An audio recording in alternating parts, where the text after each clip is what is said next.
Hello, welcome to Someday Farm. Welcome to Deep River Landing in Deep River, Connecticut. I'm Steve Watson of Someday Farm, here with today's Tàijíquán Tip. I'm by the riverside early in the morning, and I get to see a cormorant get a eel or snake, not quite sure, and have a bit of a battle for 3 minutes. And it put me in mind of the myth of the crane and the snake and the birth of Tàijíquán. So I kind of watched them as though I was seeing that myth in reality. What can I learn from each side, the yin and the yang?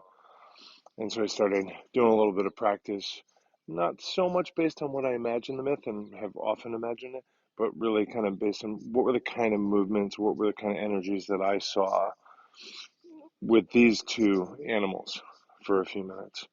Maybe that'll inform the myth, maybe not.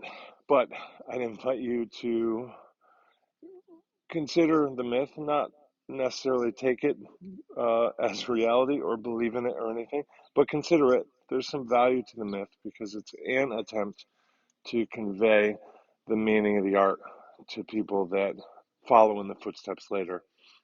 There are other ways, right? The touch of the teacher, the classics that were written down, the videotape of that person doing a spectacular form, for example.